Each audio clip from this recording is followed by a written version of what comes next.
So thank you for everybody to coming out this afternoon. My name is Hugh Johnson. I'm the Associate Director of the A.J. Drexel Institute for Energy and the Environment. And I just want to take a few minutes to talk about the Institute and our mission and kind of how the funding and this project came about a little bit, but mostly keep it brief, let Patrick and Catherine, who are the real stars of the show, take most of the time and save as much time for question and answer as possible. I do think this event right now is particularly timely, as in a few weeks, delegates from all over the world will be attending the Conference of the Parties, the UN Climate Talks in Paris. And actually Drexel, for the first time, with support from the Institute, will be sending a small delegation of students and faculty to attend. And I also think it's timely given the subject that as of today, 54% of the world's population lives in cities, and that's expected to grow to 66% by the year 2050. So given that fact, and the fact combined with when we look at the carbon footprint per capita of residents, city dwellers tend to have a much lower carbon footprint than their rural and suburban counterparts. So when we take those things together, I think we see that this subject is tremendously important and also shows us how much opportunity there is to drastically reduce carbon emissions by focusing on urban environments. So just a little bit on the Institute. We launched in very late 2013, so we're coming up on our 2-year anniversary. And by design, the Institute does not reside within any particular college or department. It's meant to be a university-wide, multidisciplinary collaboration. And I think you can see by the faculty involved that we have about 100 affiliated faculty that really come from every department and school across the university. Engineering and some things like that you might expect, but also public health, the Academy of Natural Sciences, law, nursing, medicine. We're really looking at research and scholarship activities that span the whole spectrum of issues related to the energy and environment nexus. So we have faculty researching everything from the life cycle assessment of biofuels to the sociological responses and public health impacts of climate change, to, as you imagine, research advancing renewables, storage and distributed energy technologies, and looking at things like the impacts to surface waters from hydraulic fracturing. The mission of the Institute is really threefold, both to deepen civic engagement. So Drexel, we have a mandate to become the most civically engaged university in the country, and the Institute has its part to play on the relevant energy and environment issues. To expand scholarship opportunities for both undergrads, graduates, and faculty members, and to promote research that advances energy and environmental policy, technologies, and systems. And one of the ways we did that was to try to catalyze all three of those things. Was in the spring of 2014, we awarded $275,000 in seed funds. And as you can see, that really covers the gamut from, we looked at, what are the needs of smart grids. We funded a couple of different things that looked at novel approaches to decontaminating fracking water. We did a project where we really examined our own energy use here on campus. And of course, the 80 by 50 plan, which I think is really powerful, the 85-50 plan, because it really advances all three of the Institute's goals in that we, as I think Patrick will probably talk a little about more, we engage undergraduates, graduate, and postdocs to do the research in conjunction with faculty here. We, I think, expanded original research, particularly with an eye towards Philly-specific solutions. And we also, as you can see by this event, and I think the broader dissemination of the report, we really contributed to broader civic engagement around this topic. So just from the Institute's perspective, I want to thank the students and the faculty at Drexel, everybody from the city, from the Mayor's Office of Sustainability and others in the city, and our external advisory board. I think this project could have easily been simply just an academic exercise, which wouldn't have gotten the reach, or if it was purely city-driven, it could have become just a consulting-driven process. But because of the way we were able to do this, we brought together academics that have endemic knowledge, the city that has endemic knowledge, and local NGOs. I think we developed a report that has a lot broader implications and has a lot more far-reaching audience than if any single one of those entities had developed it on its own. So with that, I will turn it over to Patrick. Right? Oh, I'm sorry. Catherine is up first to talk about the city and what they're doing. So.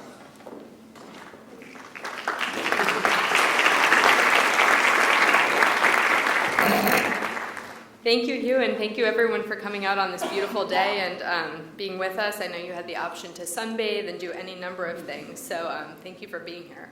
I'm going to pull up some slides real quickly. I'm going to ask Rich to come here. Let's see. Okay, here we go. Sorry, technical difficulties. Rich, will you come up and navigate this while I start talking? Anyhow, I'm Catherine Gajewski. I'm the Director of Sustainability for the City of Philadelphia. And just by way of brief context, I wanted to give some opening comments to kind of situate this within work that's happening at the city in partnership with many other organizations tied to both climate change mitigation and adaptation. And the Drexel team came to us about maybe a year and a half ago or so and asked us if there was anything that we were working on that could use academic partnership to kind of lift off or take further.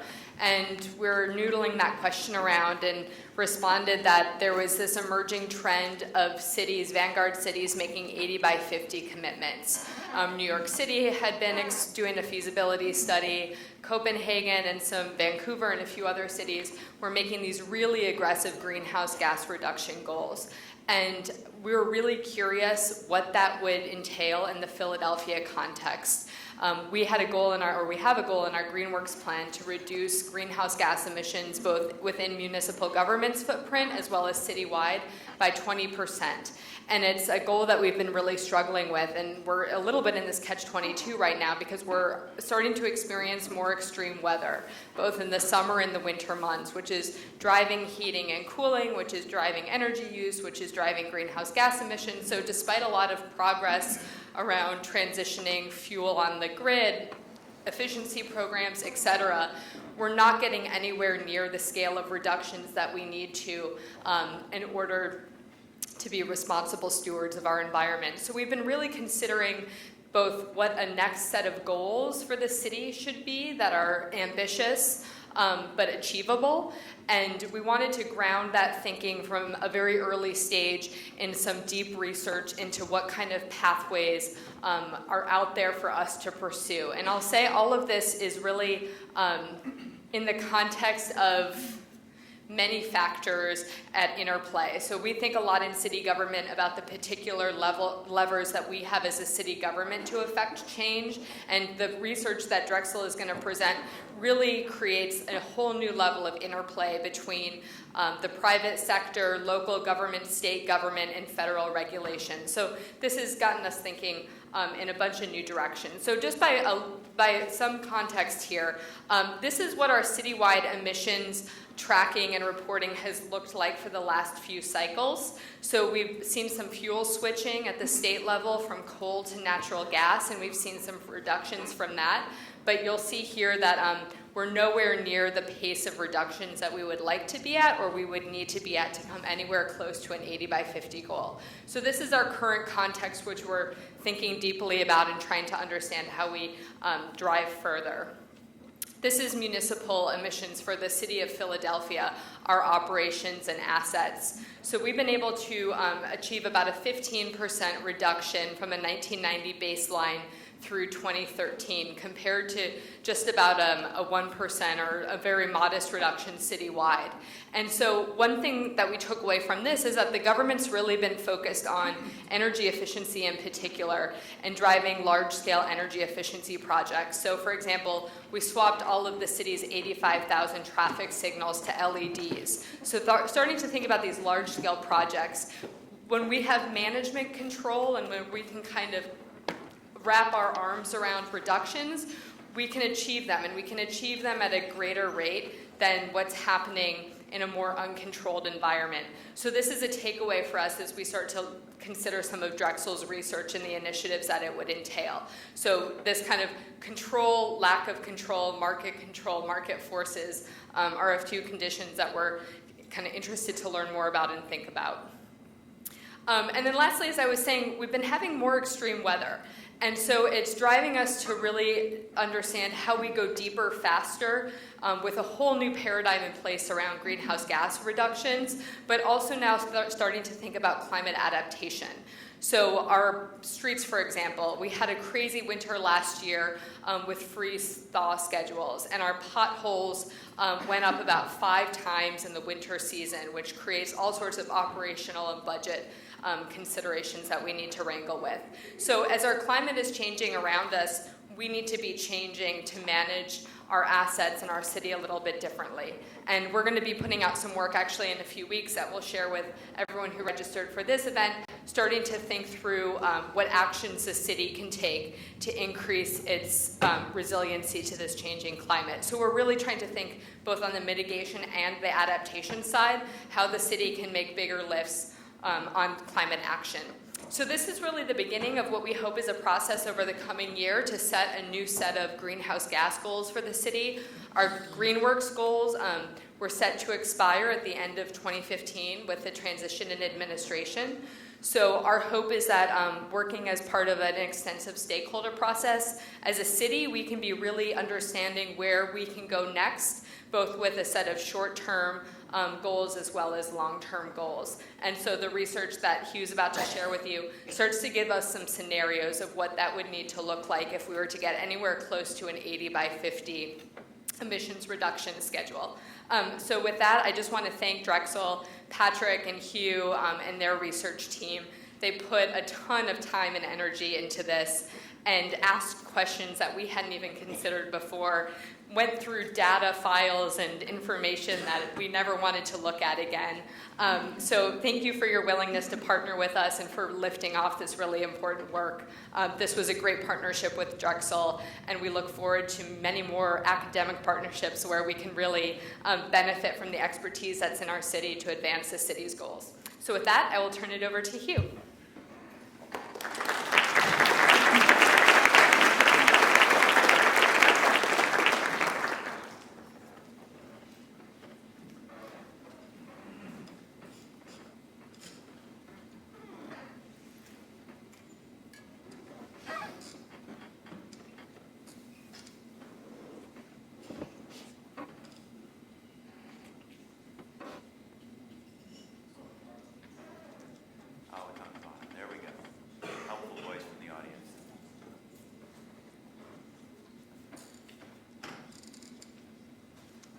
All right, so I'm Patrick Gurain, and I'm the principal investigator of this project. So even though I didn't do most of the work, I'm the one who winds up here trying to present the results of that my colleagues came up with.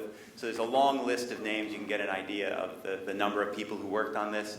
I want to thank you all for showing up. When we originally scheduled this, I was like, well, let's put it in Hill, because Hill actually holds 50, but you can make Hill look kind of full if you've got like 15 people in there. And obviously, we overflowed Hill, and we were able to get Mitchell instead. And it's great to see this turnout. So thanks for coming. All right. So as Catherine talked about, our charge was to look at an 80% emissions reduction by 2050 as a goal for climate stabilization. We spent about a year on this study. So the project team was undergraduates, graduate students, a postdoc coordinator, faculty and staff from Drexel University, and we also tapped some expertise in transportation from McGill University. We got financial support from the Institute for Energy and the Environment. A lot of information, those data files that Catherine was talking about, were invaluable to us. So that was a big help to have an understanding of the baseline and where the city's current emissions are from the Mayor's Office of Sustainability. They also helped us organize an advisory panel who gave us some good guidance along the way. And the faculty labor, I want to emphasize, though, was all volunteer. So the students got paid, but the faculty did not, and it seemed to work out okay. All right, so we had to look at what we could do and what we couldn't do with the scope of our effort. And we looked at buildings, which are about 60% of the city's current greenhouse gas emissions. And we looked at surface transportation as 19%. And then we looked at electricity, but that really overlaps. I mean, a lot of the electricity is used in buildings. And vice versa, a majority, about 2/3 of building energy use emissions are actually associated with electrical power consumption. So those three areas were the ones that we really dug into, and then we said the other sectors, they're important, they're about 21%, but we just don't have the ability to really dig into them. So that's industrial processes, looking at the airport, of course, air travel, an important source of greenhouse gas emissions. And then a lot of things that I classify under public works, street lights, water provision, wastewater treatment, solid waste transport, landfill emissions, those sorts of things. So these are important sectors, but again, we weren't able to deal with them within the scope of our study. So what we did was we had a group of students and faculty looking at each of those sectors and then sort of reporting to the policy group that Christian Hunold headed up. And in each of these three areas, we were able to do more or less parallel searches for ideas that could save emissions. So look for ways to reduce demand in buildings, look for ways to reduce demand in transport, for example, by shifting modes from individual use of cars to public transportation. And then once we get this set of low carbon options, we can look at alternative supply. We can look at maybe getting electricity from sources that don't have the greenhouse gas emissions that fossil fuels do. And at the end of the day, we want to try and get these into a common metric and say, what are the most attractive ways? So the metric that is, of course, widely used is the dollars per metric ton averted. How much does it cost to avoid emitting a ton of carbon dioxide into the atmosphere? And then you go through and you select those strategies that are the least expensive that will get you to 80% reductions. And over in that blue box there, you can see some of the fine print. We did not try to forecast technological change. So this is by and large, if we had to get 80% reductions using today's technology. So allowing for the fact that we've got a few decades to do this, but we did not look at significant learning in terms of new technologies or declines in costs of existing technologies. The other thing is that we did not look in detail at growth. The growth in Philadelphia actually to 2050 is forecast to be fairly modest, but there are, of course, different scenarios around that. So again, it is largely sort of today's population size and today's technologies. What could you do to get 80%? I have a clarifying question. Okay. Are you looking at all greenhouse gases or just carbon dioxide? So there are a number, it comes into sort of those GREET emissions factors. Certainly, I think those GREET emissions factors should be life cycle. So they should, I think, they should be, they should include methane, for example. Yeah, so it's in CO2 equivalents. So again, when I say carbon dioxide, it's actually CO2 equivalent. All right, so what role can our report play? It's not a specific plan of action. It's not a recipe. What I hope it is a starting point for dialogue that makes us start to think, gee, this really is attainable. This is something that we could do. We're probably not going to do it the way that we say in our report that it could be done. A lot's going to change between here and 2050. But I think the idea that this is attainable is actually a very important one. All right, and Sabrina Spitari is our expert on GREET, so if people want to talk about I've already gotten a tough question about how we go to life cycle carbon dioxide equivalent emissions, so I'm glad you made it. All right, so I'm going to go through quickly each of the four areas, so the three emission sector, buildings, transport, and electricity, and then talk a little bit about policy, and then talk about putting it all together. So starting out in the building sector, again, we had a lot of great information as far as what buildings are in the city and how much energy they're using. And then we were able to look at some previous research that's been done here at Drexel and also the ASHRAE. So ASHRAE is the Professional Society of Heating, Refrigeration, Air Conditioning Engineers. And they've come out with some ideas for how you can save 30 to 50%, but in most cases 50% of building energy use through retrofits to existing buildings. So we looked at those packages. So here I thought I'd go through what I call the basic math of demand reduction in buildings. So first of all, the majority of the emissions from buildings are actually associated with electricity, not the gas oil heating. Again, it's about 2/3 to 1/3. So right now, our current electricity supply is actually 40% nuclear. So in a sense, it's 40% mostly decarbonized. So when you talk about demand reductions, there's a multiplier effect in there because we already have some of our electricity from low carbon sources.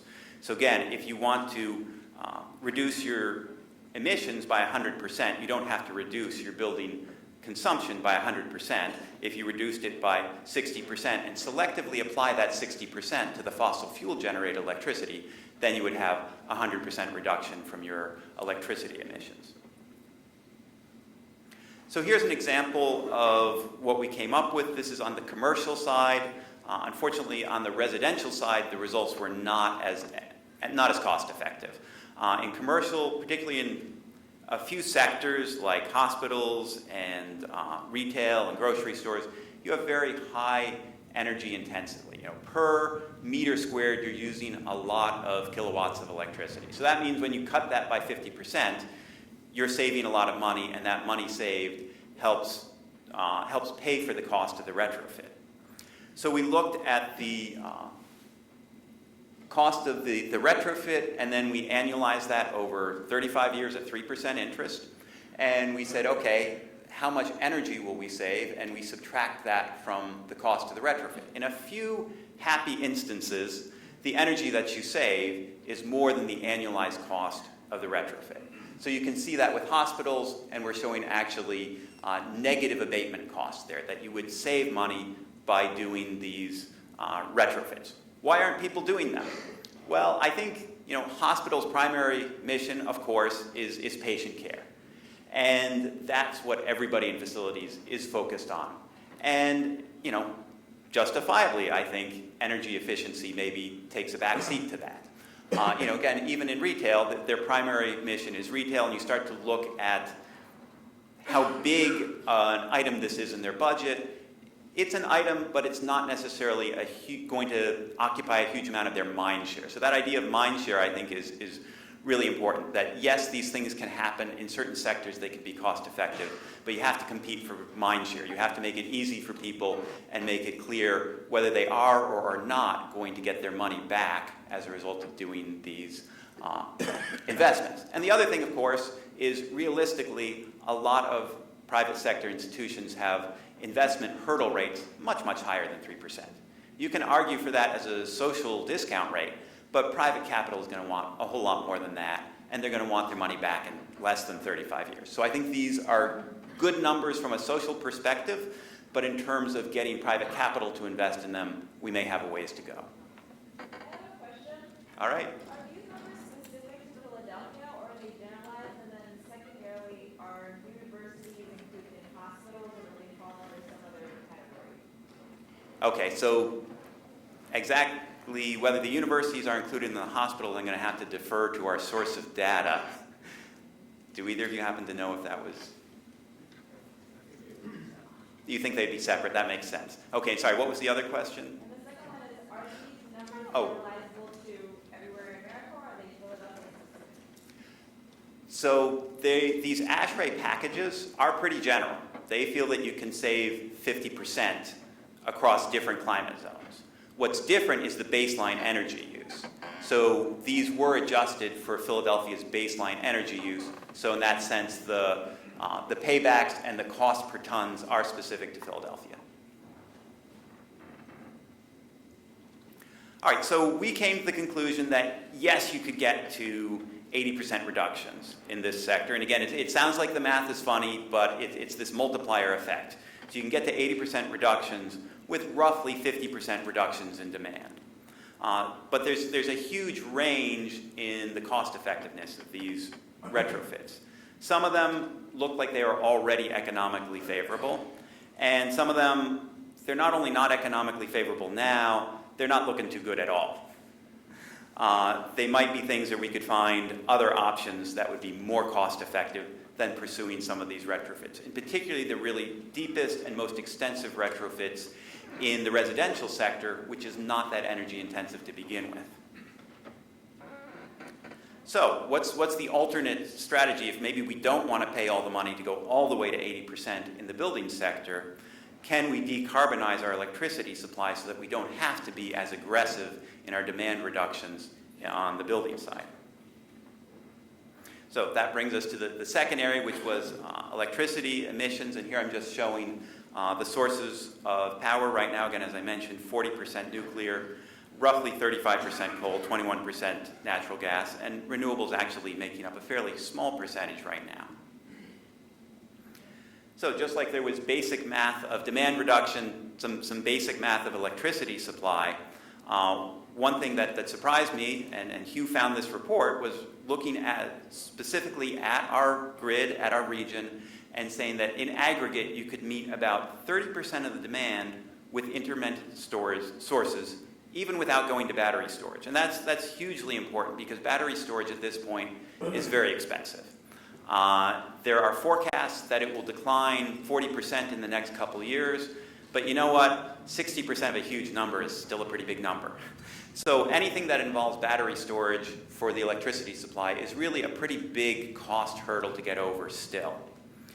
However, when we start to do the math and we say, okay, we've got 40% nuclear already, and there's a possibility of having 30% renewables without battery storage, that gets us to 70% low carbon electricity at really pretty cost competitive numbers. The wind and solar both look pretty, to me, surprisingly economically competitive. So then we've still got this issue of 30%, and how much are we actually going to decarbonize in the electricity sector? Again, we can't give the right recipe, but there are some options out there, and we identified a couple and hopefully gave enough information that people could assemble other mixes on their own. You could go with more nuclear, certainly. There carbon capture and sequestration, that would be an option. And also, if you do use battery storage, that would be a very high price for that little increment of electricity, but then you would spread that cost out over the entire electricity mix, and it might not seem so burdensome. It's not like you would be paying that rate for all of your electricity. All right, so here's an example generation mix, and what I've done is put anything that is intermittent in red, and again, you can take the tables in the report and kind of go through and make your own mix and match recipe. But this is the recipe that we came up with, which was basically a lot of photovoltaics and some onshore wind, and then relying on nuclear plus some of the existing fossil fuels, but with carbon capture and storage to meet that 70% that would have to be non-intermittent. All right, so third sector is transportation, and this is the work that was done at McGill. And if you see over there on the left is the business as usual scenario. So this is based on what Delaware Valley Regional Planning Commission has come up with as projections. They're expecting fairly good reductions in greenhouse gas emissions just based on improved travel times and the CAFE standards, corporate average fuel economy standards, kicking in and getting us more fuel efficient vehicles so that, again, they're forecasting a 30% decline just based on those factors. So that was, part of the 80%. And then the team at McGill looked at different options. So scenario one is where individuals who have a total daily travel distance below 5 miles convert all their trips to walking. So that's probably not a realistic scenario, but I think it's helpful as a bounding scenario to see what we can and can't do with walking. Unfortunately, as you look from business as usual to scenario one, there's not a huge drop there. And similarly, when you add in cycling, which is in scenario two, there's a blip. It helps. It's nice to have it. It makes the whole project easier, but it's not something that's going to get you to 80%. And in fact, to get to 80%, they had to go all the way over there on the right. Scenario 12, which is sort of everything, but a big part of everything is electric cars, whether it's plug-in hybrid electric or just 100% electric vehicles, and the assumption that the electric grid will get cleaned up and have much lower emissions per unit of power produced. All right, so now we get to the issue of how do you choose among these options, and again, the idea is to pick those that are least expensive in terms of dollars per ton averted, and assemble enough tons averted so that you've got 80% of your emissions averted.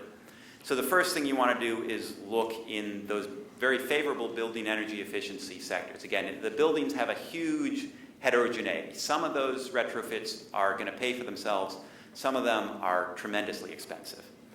So you would first take those ones that look favorable. And then, of course, you can always take those transportation mode switches where you can get them. If you can get people walking and bicycling, that's great. We don't expect huge reductions from that, but if we can get it, it's great. And then proceed to moderate costs, and that really looked to be the electricity decarbonization. That mix that we put together had a cost beyond our current electricity of about 10%. So it's not nothing, it shouldn't take it lightly, but it doesn't seem ruinous economically. If you didn't want the additional nuclear, then you start to get into something that's costing maybe more like 20% beyond the current mix. And then finally, we've got some aspects that I think we would have to start to take on if we were really going to get to 80% that still look a little challenging, at least here in 2015. The transportation fleet, changing that to plug-ins, electric vehicles, it's still fairly expensive. Those cars are starting to come on the market. They're closing the gap with conventional automobiles. There are forecasts out there that before 2050, they will have closed that gap and they will be cost effective. But at this point, they're still looking somewhat expensive. And again, you look at the age of the infrastructure, we don't have to start turning over our vehicle fleet in 2015, I would think. Let's start thinking about utilities, electricity generation stations, which have a much longer life cycle, and let's start trying to turn those over first. Yeah. How are you thinking about the electricity for the electric fleet? Oh, it's huge. Right. So in terms of the emissions, we did use this GREET model that Sabrina, who's just to your right, can tell you all about, in terms of having a cleaner electricity mix. Let's see, and then what was the rest of your question? Oh, there's additional demand, and a lot of additional demand. What I can say is that the scope of the additional demand and the scope of the demand that you're saving from the building energy efficiency are at least on the same order of magnitude. So I think it's something that would need a lot more careful study to really say, okay, do we need more plants or not? But the savings that you get in buildings can offset a good chunk of the additional power that you need for the cars. But it's a non-trivial factor. It really changes your electricity demand profile. Excuse me. Yeah. So Catherine talked a little bit about working against changes that we have already seen in our weather patterns. And so my question is, in looking towards 2015, did you factor in any change in what the heating or cooling demand might be as it affects the building sector? Okay, so the question is whether we looked at how the changed climate will change the building demand profile. And I certainly acknowledge that it will change the building demand profile. We weren't able to look at it in this study. I know there's some literature out there that does address that, but we weren't able to bring it into this study, unfortunately. All right, so getting to the transportation fleet, which is expensive but still feasible and hopefully getting cheaper. And then there are certain things that we think you could probably avoid entirely. Maybe these really ambitious retrofits in low energy intensity commercial sectors and in the residential sectors might be something that we could actually avoid and still get to 80% reductions. So this brings up the issue of, how do we actually do policy formulation? How do we make these choices? This is something that Robert Zolder and Christian Hunold looked at. They came up with this matrix. And so on the left-hand side here, we've got the government structure. One is dedicated, where there's like a environmental or a greenhouse gas mitigation czar, and it's that person's responsibility. The other is a mainstreaming approach where we say, look, there are emissions implications of almost everything that city government does. So this responsibility should be diffused throughout city government. It should be everybody's responsibility to meet mitigation targets. And you can see that there are, again, some cities fall into the dedicated approach, again, where there's one person who's in charge of this or one office that is their responsibility. But most have moved to a mainstreaming approach, and Philadelphia lies among those. And then there's some cases where the policy process is mainly about what the government can do, and some where people are forming broad constituencies, engaging stakeholders in the private sector as well as the public nonprofit sector. And so that differentiation there is between a government-led approach or a public-private partnership approach. And Christian and his team came to the conclusion that Philadelphia was on that public-private partnership side. Now, we're not saying that one approach is better than the other. There are probably times and aspects of the problem when you want to adopt different approaches. But we think that given kind of the pervasiveness of the challenge and the large number of stakeholders, probably Philadelphia is situated in a good place to go forward on this. All right, so, what's still to discuss? And of course, everything. We didn't solve this with our, 100-page report. It's not over, it's not done.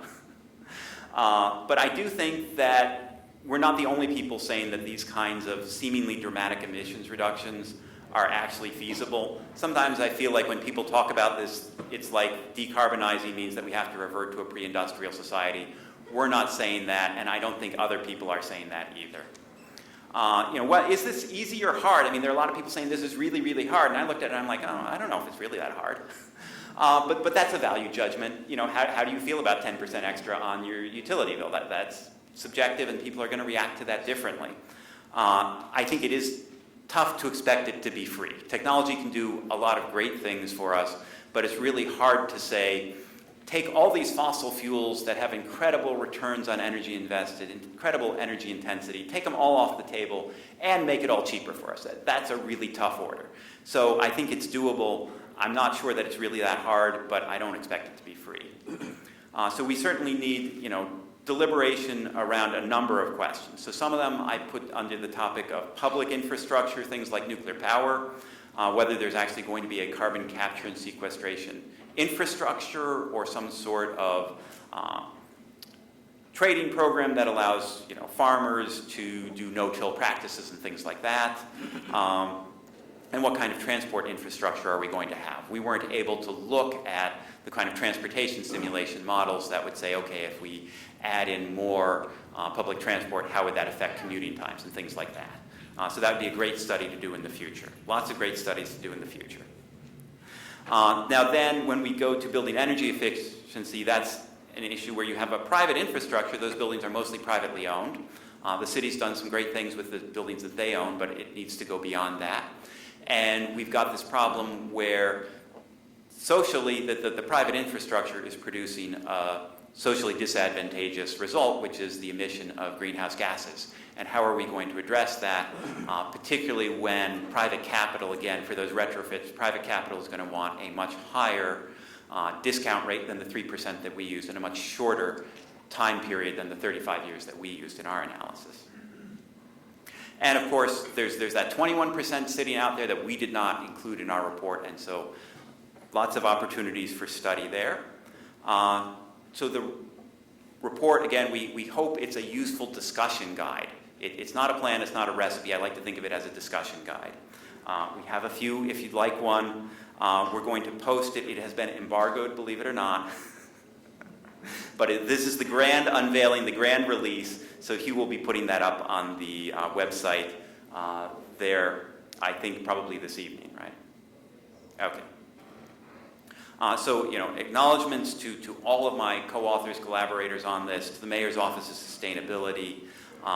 DVRPC gave a lot of good information as well, to our advisory panel who helped us out, and of course to the Institute for Energy and the Environment for the funding. So now I think Hugh is going to take over. I think we've got a fair bit of time for questions and answers. I think Hugh is going to take over for the in-person questions, facilitating those, and Sarah is looking on the internet. So if you're on the internet, again, if you have a Google login, you should be able to post questions on YouTube.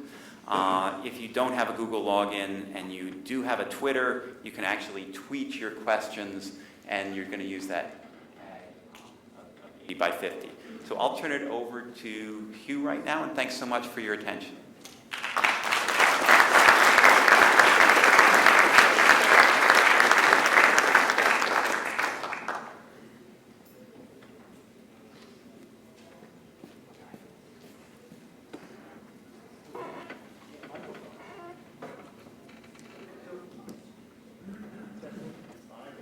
I was interested in the sort of roughly 40% that is in the grid now, I guess, from nuclear power.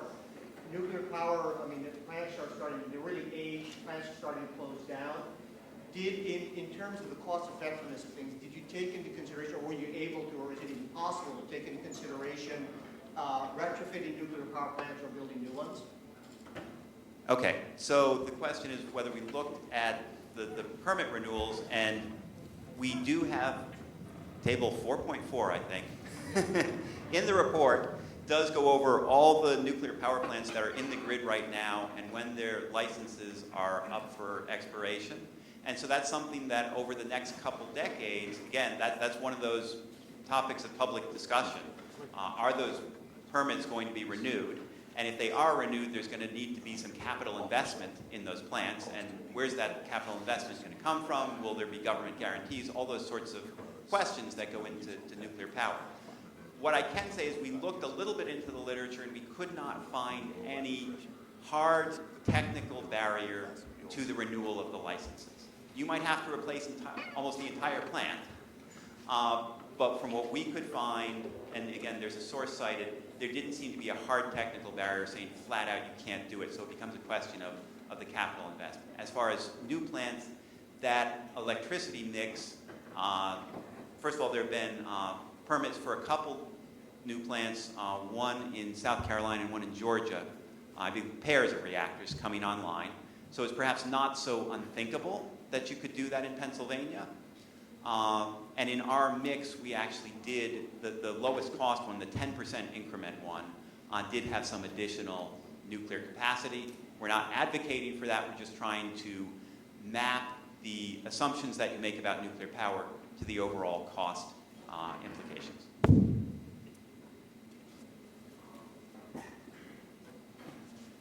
Afternoon. I have a question on the electric supply.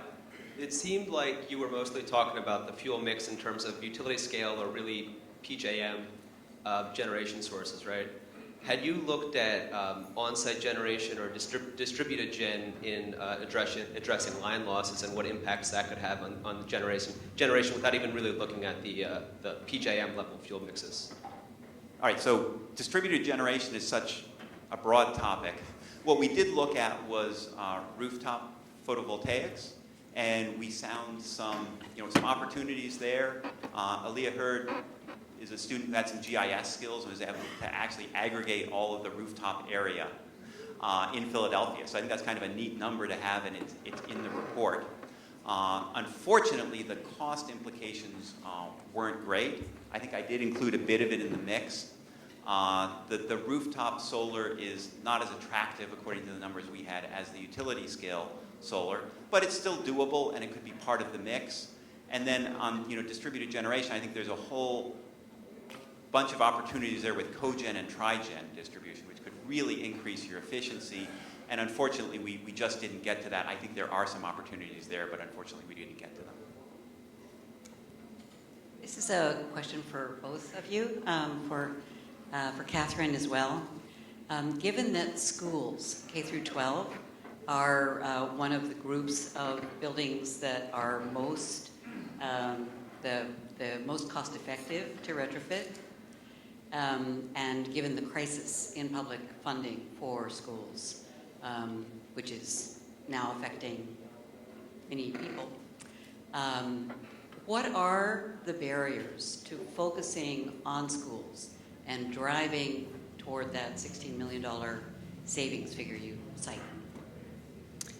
Yeah, and this is the school district right now has been working on a sustainability plan of their own, modeled after the city's sustainability plan, Greenworks, and I know our energy office has been providing some support. Adam Magalico, who's here, who's the city's energy manager, has been sharing what we've been able to do at this city side using bonding capital to finance large-scale energy projects.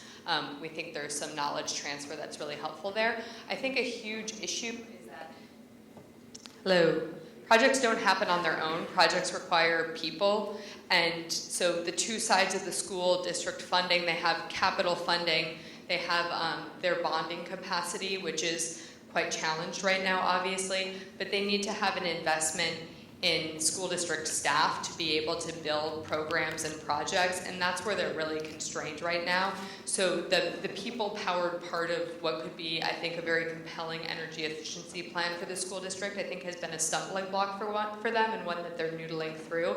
And that's been something in the city's experience. You can hire consultants, you can hire an ESCO, you can do these big projects, but you really need to have in-house management and expertise to keep all of those consultants and ESCOs responsible and making sure that you're hitting your targets. So I think a challenge with the school district is right now on the people capacity after this period of consolidation there. Yeah, follow up? What will it take to overcome that? Money.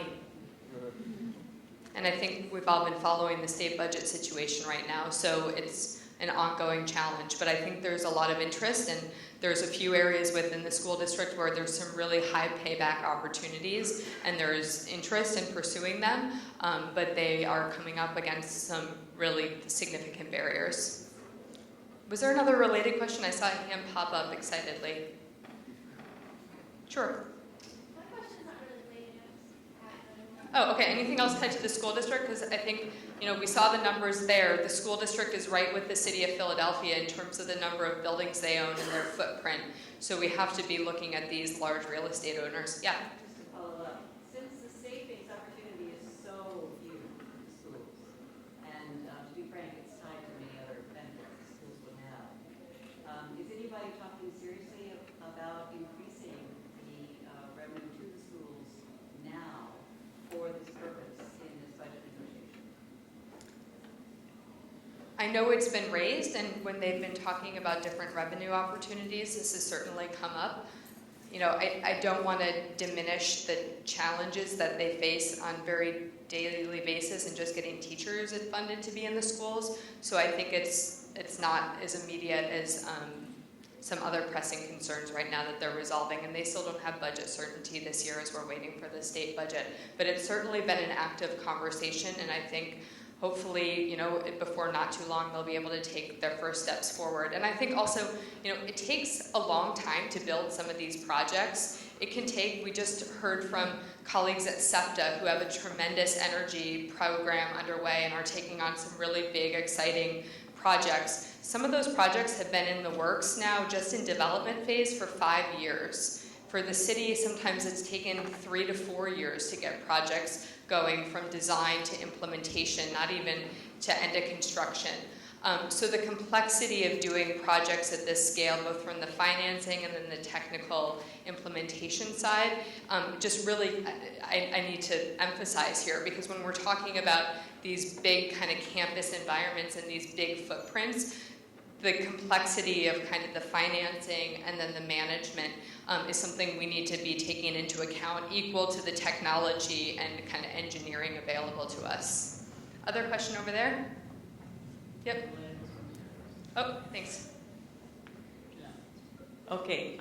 Did you consider carbon sequestration? This 80% reduction? Yeah, I'll take this since I made backup slides, so why not use them? All right, so this is a carbon sequestration slide where we have, for example, a power generation station, and here you can have terrestrial sequestration. That's things like growing trees. Trees contain carbon, so that's one way to get carbon out of the atmosphere. No-till agriculture is another. And then there's the opportunity to sequester it in geologic storage that we looked at as well. And so, basically the potential is there in Pennsylvania.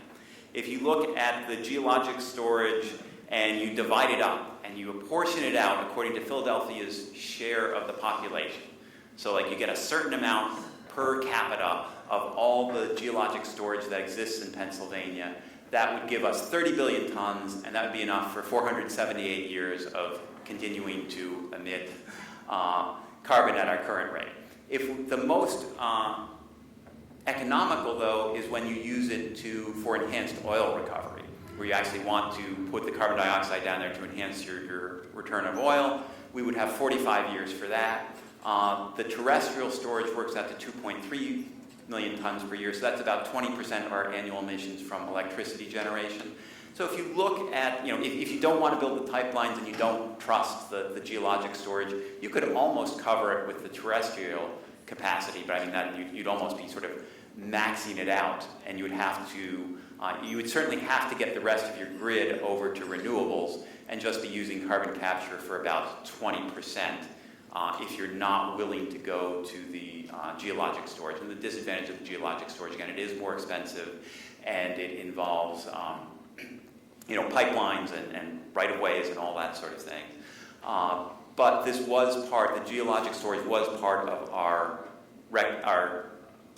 reference mix, the one that got us to 97% emissions reductions at 10% incremental cost. So part of that 10% incremental cost was the cost of carbon capture and sequestration.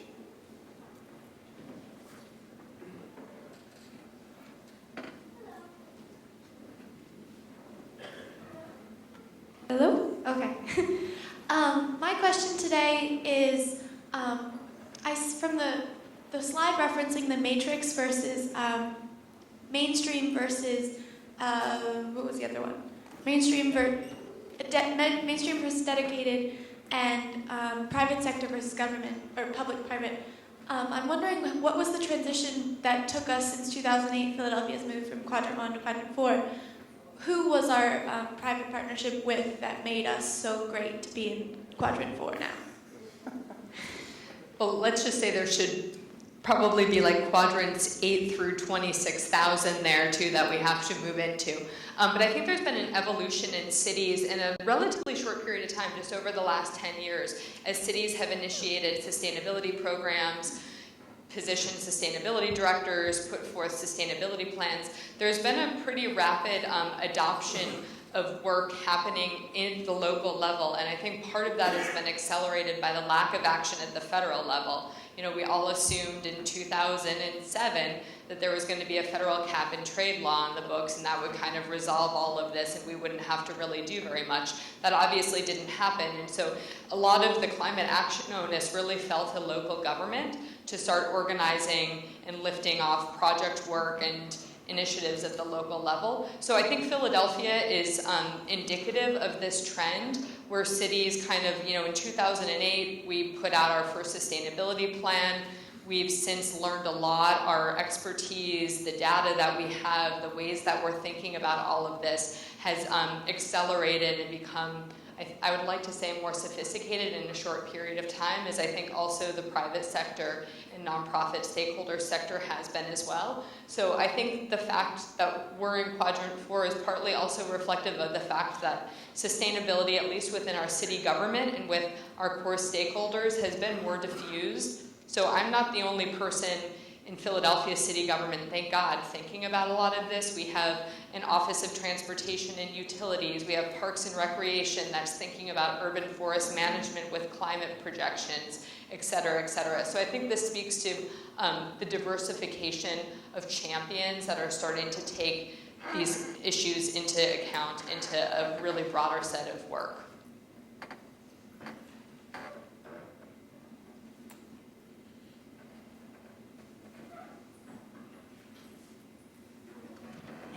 I have a couple questions, quick ones about the residential stuff. First of all, is the analysis and the data on the residential stuff in your report so that we could review that?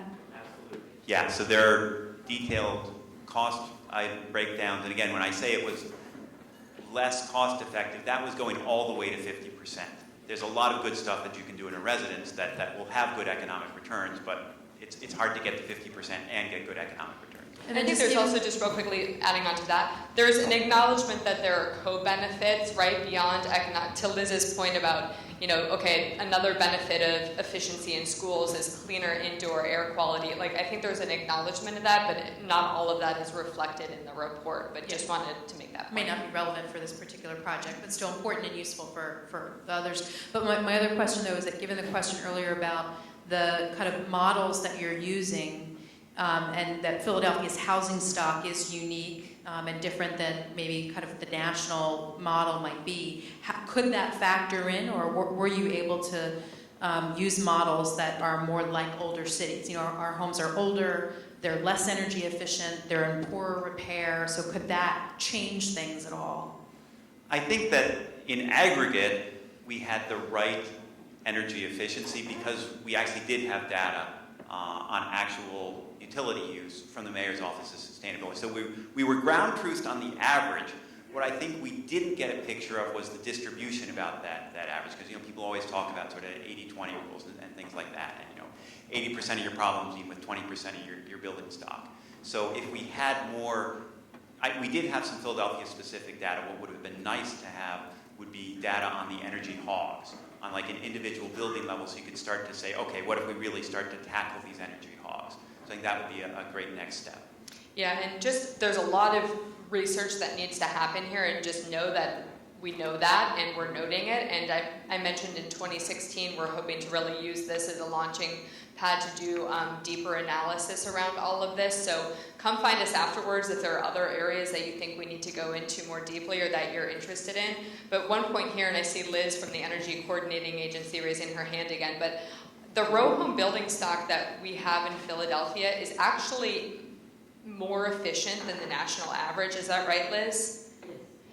So the shared walls create a lot of efficiencies. We have a smaller square footage footprint, and older homes are often built a lot better than the newer construction homes, even homes from 1970s, 1980s. So our older building stock in the residential sector is actually an asset for us. And Liz, I saw your hand up. I don't know if you want to add on to that. I just wanted to say one of the opportunities that I think this is a really, really simple one that I did not see in the study is fuel switching from oil to gas. There's still about 20% of the residential stock and also the commercial stock that uses fuel oil. And to move to either gas or electric would give you a carbon reduction. Let's talk afterwards, but our numbers are not nearly that high on fuel oil, nowhere near that number, but we'll talk afterwards. Yeah, from our perspective, when we looked at, again, we kind of assumed that the oil to gas had already happened. And I'm sure that it hasn't happened 100%, so that is an area where you can pick up some emissions reductions. And then going to electric, gas is, again, with the emissions factors that we use, you can argue over fugitive emissions and things like that. With the emissions factors that we use, gas didn't look that bad, so that it wasn't really a great return in terms of dollars per ton averted to switch over to electric heat. Now that you said that you were one of the few people in the city thinking about it, then what about how much of an effect if you take it to a really raw level? So like, for example, we're really unaware of how much energy we use. Like personally, I try to be aware, but I don't know how much energy I use, and people just leave their lights on. They wash their clothes as many times as they need to. So what about if like a low-cost solution like education, and you become aware of how much energy per se you're using per day, and these are the people that are going to the buildings, that are going to the schools, that are using transportation. So just creating that awareness through a low-cost solutions, through education, projecting to the future how much of an effect you think that would have. Yeah, and there's better and better data coming out about what the impact of education and awareness campaigns can have on energy conservation. So, an example that's cited a lot is a company called O-Power that puts smiley faces and frowny faces on electricity bill to give customer feedback about their energy use intensity as compared to their neighbors. So, we're all pretty simple beings at the end of the day, and we respond to competition and things as simple as getting a smiley face. So I think that's been shown to create conservation opportunities in the range of 2%. Is that right, Tom? Up to 2%? I can't give you the number there, but I would say, though... This is Tom Bonner from PICO, a great partner. Currently, we have replaced the meters in all of now 20,000 of our customers. So we've done 1.7 million. We've got 20 million left. Any customer who's received an AMI meter has the ability to go online and track their energy usage by the hour. And you get weather normalized comparisons by the hour, by the day, by the week, by the month. You can look, we flag anomalies in your usage where it seems higher than it's been historically,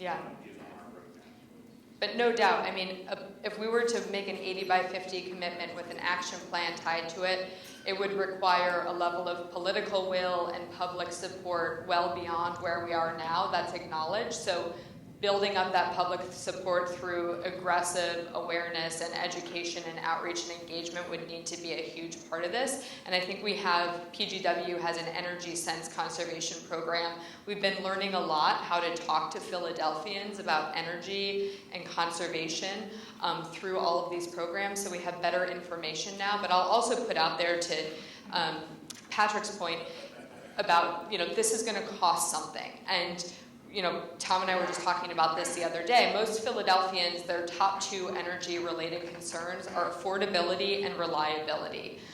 We're not having our doors banged down with folks who are asking to pay more to onboard, more renewables, et cetera, et cetera. So, we need to take that current context into account too as we're thinking about how we do some of that engagement. Because right now, affordability is the top concern, and this is not necessarily, even though there's a whole host of issues that we need to consider around quality of life, environmental viability, et cetera, this would be a real jump starting to kind of take the city down this path. But, it's also doable, but it would really need some culture change. Yeah, I have a lot of online questions here. Okay, so I'm going to merge 2 in 1. What about the power that is lost in transmission from generation sites to buildings? Any research done on how much electricity is lost in transmission and distribution in the Philadelphia area, and upgrading, renovating the utility lines? Okay, so I'm sorry that wasn't in our study. That wasn't something that we looked at in the scope of this study, but interesting issue, certainly. The answer is approximately 8%. 8%. All right, we have an answer. That would have been included in our initial practice. Okay. Yeah, I have a question. I know you guys didn't actually include a lot of storage into your study, but I know it's eventually going to be part of energy demand. So I guess the question is, how are you guys going to continue to put your study, and if so, how are you going to do storage, for example, or other technologies?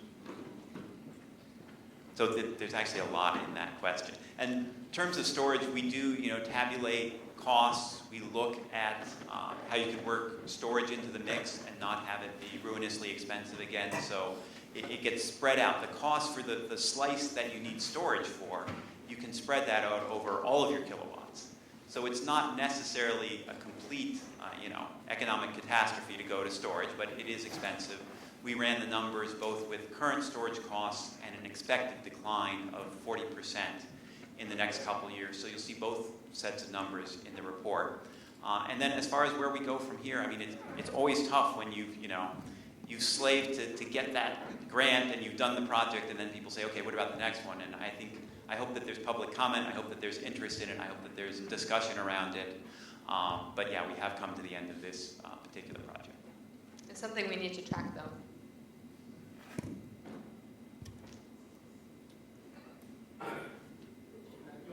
Yeah, let me do another one because there are kind of a lot of them. Okay. Do you have any estimates for the carbon emissions embedded in consumption of food and manufactured goods by Philadelphia residents? So that's a scope 3 question, food and Manufactured goods. Okay, so scope 3, largely we did not look at. We looked at scope 1 and scope 2. I don't know if I need to apologize for that, but if I do, New York City had a lot more money, and they only looked at scope 1 and scope 2 also.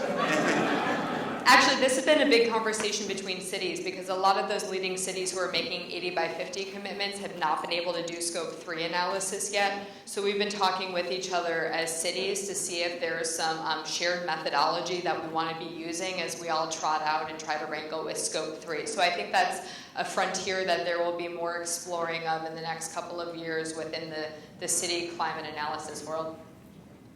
The exciting world of city climate analysis.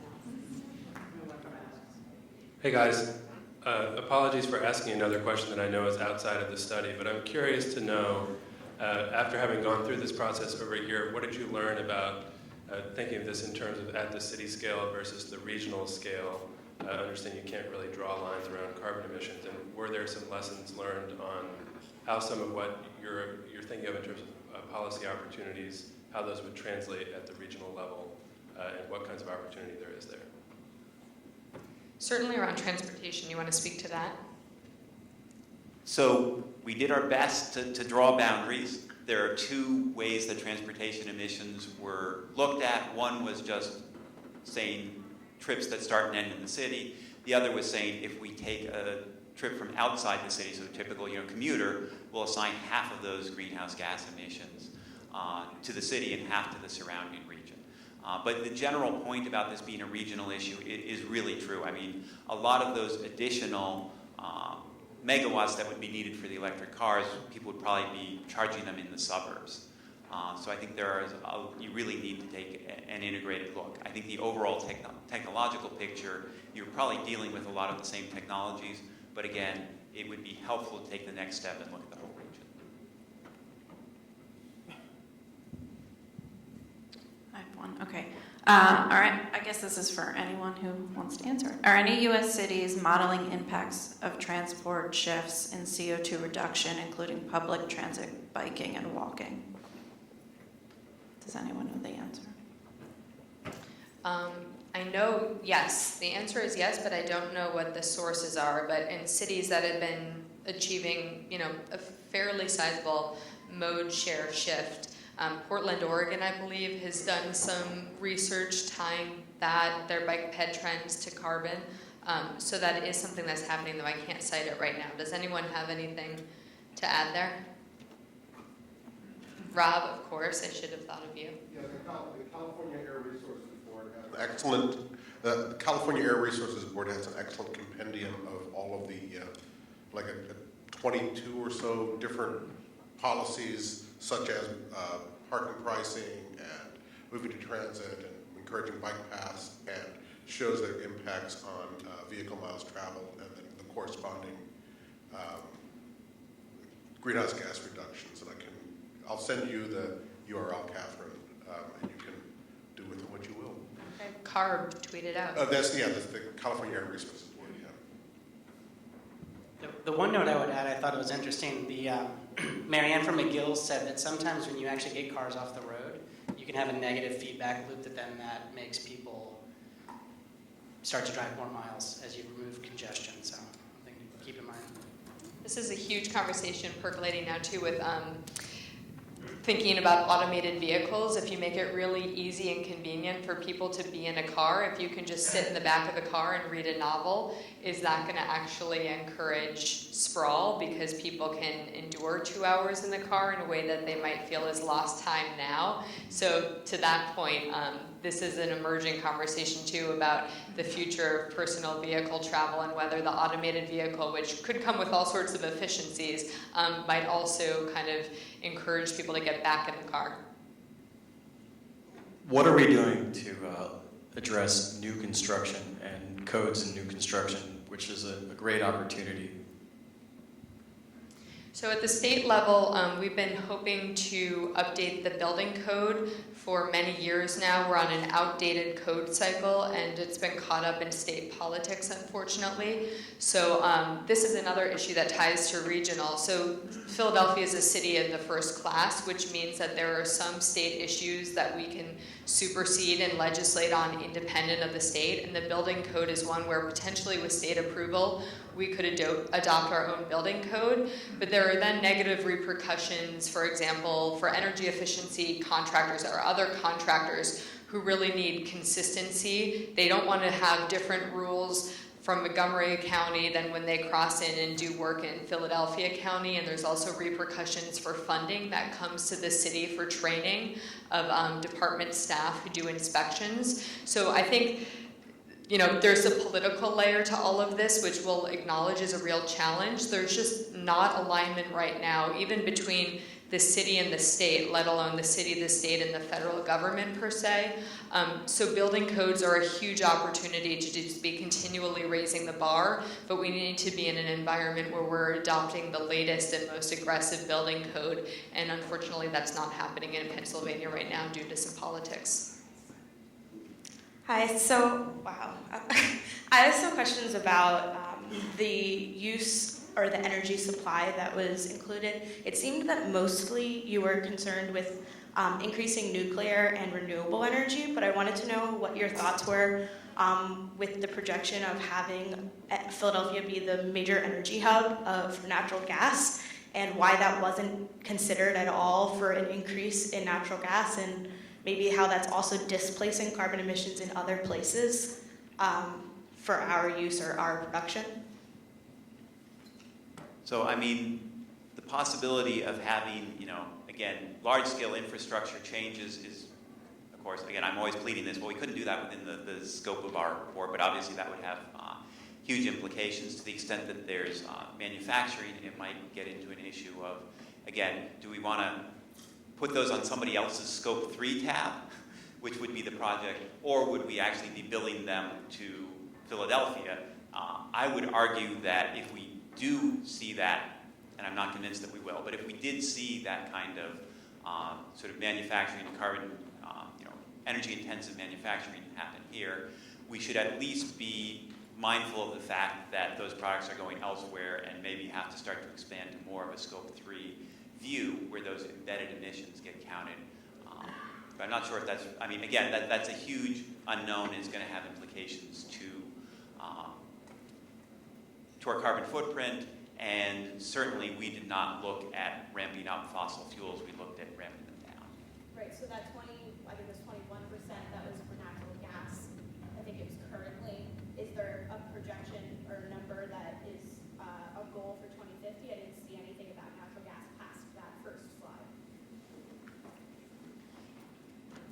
So in the example mix, it was really 11% gas and coal. So again, when you're trying to get to as ambitious reductions as we were, we did not put in this mix any fossil fuel generation that did not employ carbon capture and storage.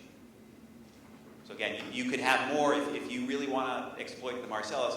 You could have more, but then you would be looking at ramping up the carbon capture and storage. Can I interpret that as no more fracking? I think that it's a complex question again. And I'd like to ask a very simple question. Okay. Does the mayor's office of sustainability support the fossil fuel hub? There's not a specific proposal for what it would even be. It's a theoretical conversation at this point, so it's not something you can take a position on. I will say that the city of Philadelphia owns a gas utility. We own PGW, so are we invested in natural gas right now? Yes, we are. And you plan to continue to not just be invested, but to grow that investment, or are you staying where you're at right now? So, Elliot, maybe you can talk about where natural gas use is going. I mean, there's not, as you know, Mayor Nutter tried to sell PGW to private ownership, which would have changed the trajectory of the city's interests. Maybe good, maybe bad, I won't get into that. But there's not a statement right now at the city level around natural gas. The markets are constantly fluctuating, but we have a responsibility to provide affordable, reliable natural gas to customers through PGW.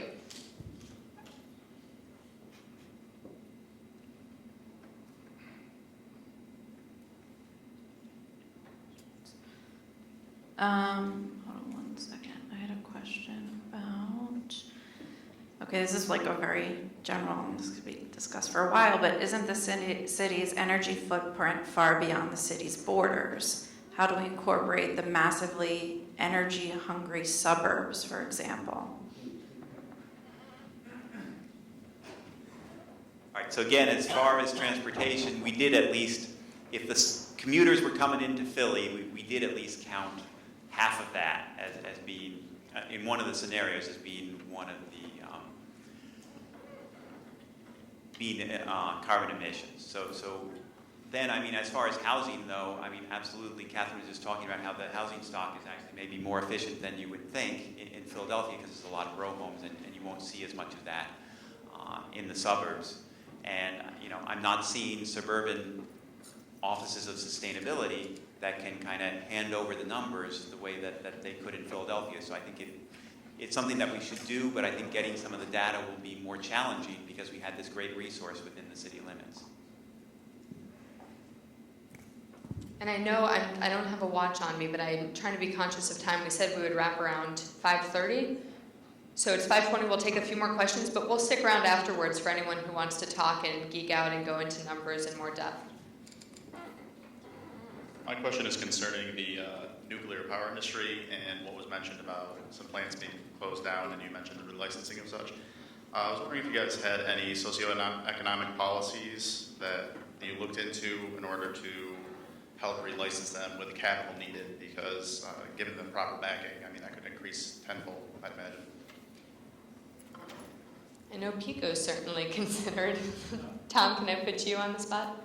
Yeah, sure, be happy to. There are improvements that can be pulled out of nuclear plants, we call them upgrades, whereby improvements to the operation can get more with what's there. I would say that the challenge with new nuclear, the same as the challenge with carbon capture and storage, is in particular in our region where we have competitive electricity markets, there's a very high cost of capital of doing any of that type of generation. I don't think there are very many people with any interest in unwinding the competitive wholesale markets that we have in our region. They've served the region very well economically.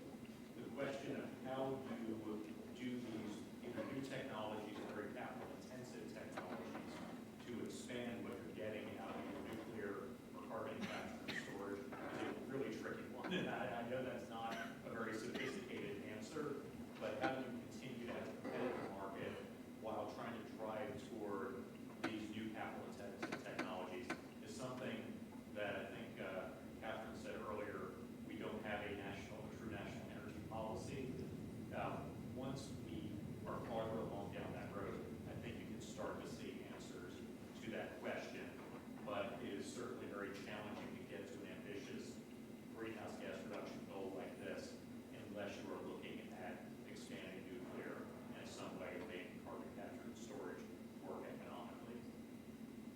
Kind of a cop-out, but I hope the analysis is better than the answer.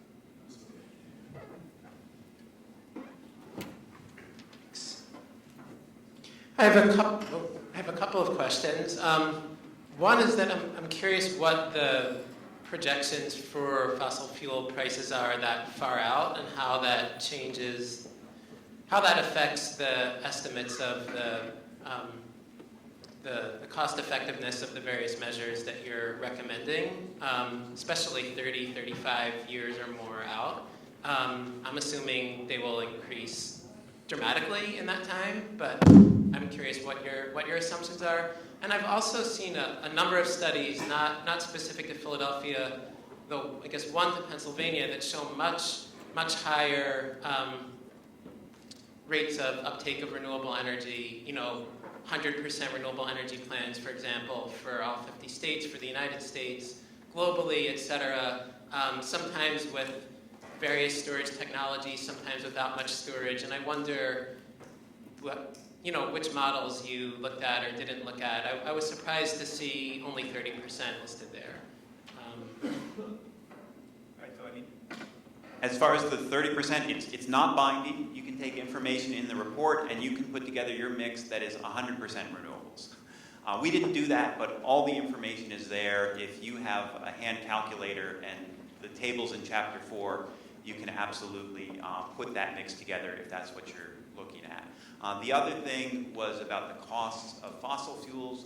Again, we often picture them as, they're finite resources. They ought to be going up in cost. We did not project that out.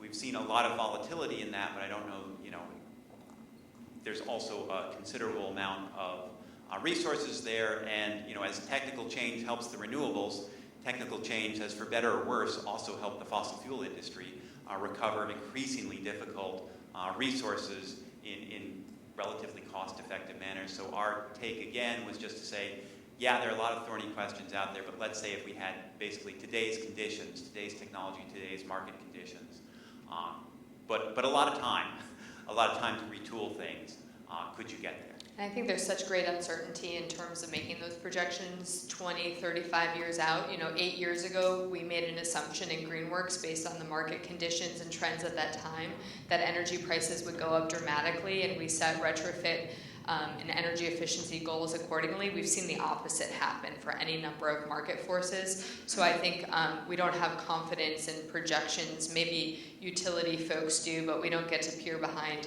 those same curtains. They don't. So I don't think we have any certainty around where the world will take us over the next 35 years, but we certainly got it wrong the last time. All of us, the collective all of us. I want to really commend your effort. I think it's a wonderful first stab at a really difficult project. So kudos to all of you who worked on this. And this is something that really does need to be taken to the next step. What will it take to develop a more finely tuned, more careful 80 by 50 study? Other than money. Oh, shoot, that was the easy answer.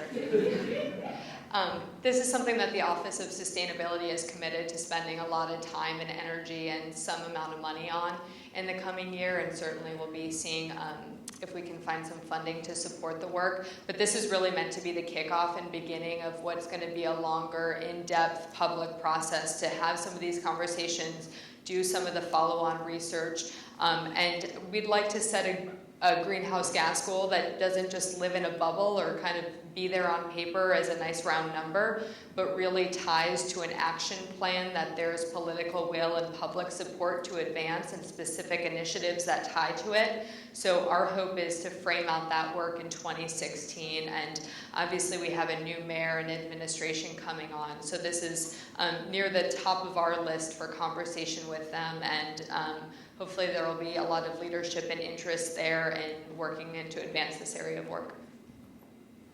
And are we right around 5:30? Thank you all for staying. This was a nice commitment of time. Anybody online left? Yeah, you pretty much touched on. We take Ben's question and call it an evening. Sure. Did the report look at the indirect cost of new construction or the indirect emissions from transportation of the material or refinement of the material? For new building construction? Okay, so there again, we did not project out growth. Growth was looking to be a few percent. The margin of our study was much greater than a few percent, and we simply just didn't have the manpower to do the separate cost models for the retrofits and the new construction, so we And new construction is a very small part.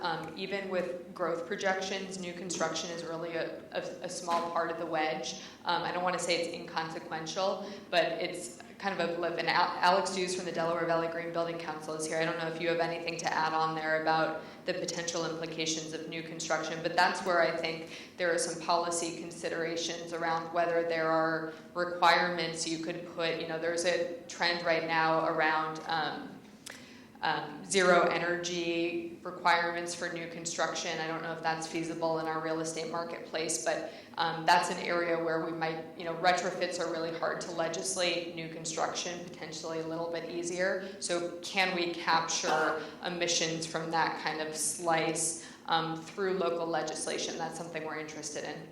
I wasn't talking about so much as buildings as much as transportation, roads, bridges. Oh, okay, so infrastructure growth. We didn't. That was in the sector that we weren't able to look at in the scope of this work, but is something that we're interested in. And certainly, another part of this catch-22 we're in right now is we're experiencing more extreme weather, is that the repair schedules for our infrastructure are changing pretty rapidly, and what we need our infrastructure to do and how we need it to perform is changing. So I think these are emerging and big questions we're going to need to do additional work into. And I think we said that was the last question, but we're going to hang out here. If people want to come talk afterwards, we can gather around and then keep the conversation going. But I'll let you. All right, so thanks so much for coming. I'll stick around, and we have a few of these.